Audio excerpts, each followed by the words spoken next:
fellow YouTubers, I'm Kevin Given back with you again, and this is my first video discussing music. I'm an avid Kiss fan, as Kiss got me into music to begin with back in the 70s. Today I'd like to discuss with you which album I like better, Kiss Alive or Kiss Alive 2. Now when you're done watching this video, you can tell me if you agree with my assessment or not. I'd like your opinion in the comments below. Which album did you like better? Do you agree with what I said? Do you think I'm right? Do you think I'm wrong? Let me know in the comments below.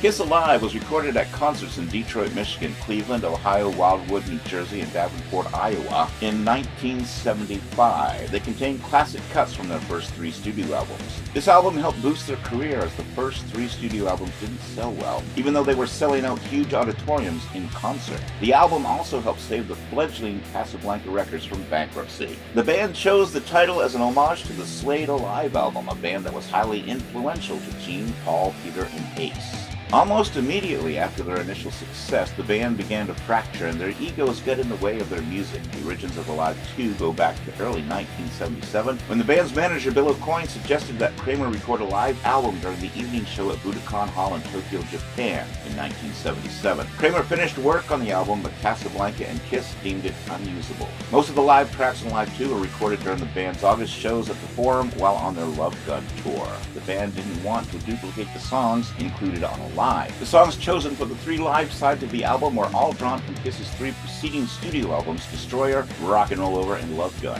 On the original double album, the songs on side 4, tracks 6 through 10 on the second CD, are studio tracks recorded in September of '77. Although Ace Frehley was originally credited for the lead guitar on the studio tracks, the remastered version released in 1997 confirmed what had been speculated by fans for years. Bob Hewlett actually played lead guitar on 3 tracks, not Frehley. His sole involvement for the studio songs was Rocket Ride, on which he sang lead vocals and played both guitar and bass guitar. Paul Stanley played all guitars on Any Way You Want It, which was originally recorded by the Dave Clark 5 in '64. Both albums include live versions of songs on their album releases, and although I love both, I believe the original Alive is better than Alive 2. Why? The tracks on Alive are superior to the album versions. The album version of Rock and Roll All Night made it to number 68 on the Billboard Hot 100, while the live version made it to number 12. The live versions of 100,000 Years is several minutes longer than the album version and includes a kick-ass drum solo from Peter Criss. And this album concludes, rightly, with a far superior version of Let Me Go Rock and Roll, which is almost 6 minutes long, compared to the 3-minute and 31-second version from Hotter Than Hell. It also leaves you with a feeling of energy and a yearning for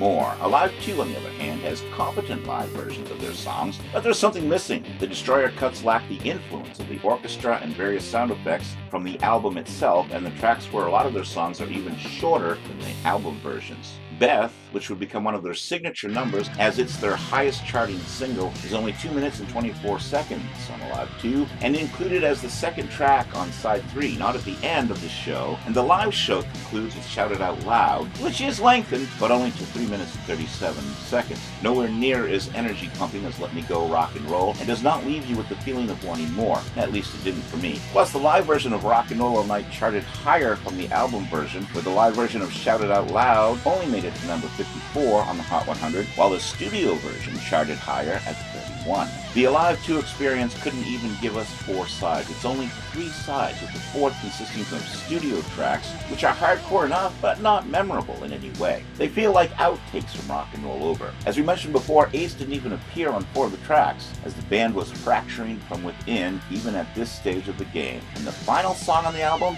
it wasn't even one of theirs, a remake of an old 60s Dave Clark 5 hit. The whole thing felt a bit rushed. So for me, it's Kiss Alive 5 stars, Kiss Alive 2 3.5 stars. Thank you for joining me. Come on back for my next show. Subscribe to my channel, ring the bell to stay informed, and I'll give you more music videos as well as pop culture and comic book videos. Till next time, this is Kevin Given saying so long, live long and prosper, may the force be with you, keep reading those comics, listening to rock and roll, and watching those pop culture icons.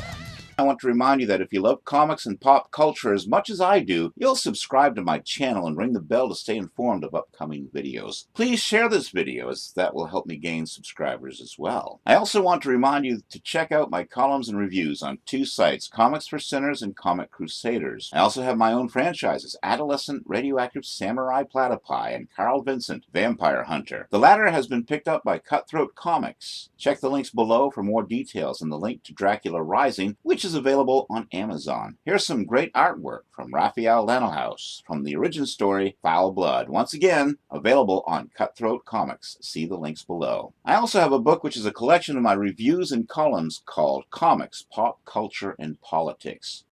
You can also find t-shirts and posters on Teespring. Again, check the links below for all Carl Vincent Vampire Hunter merchandise.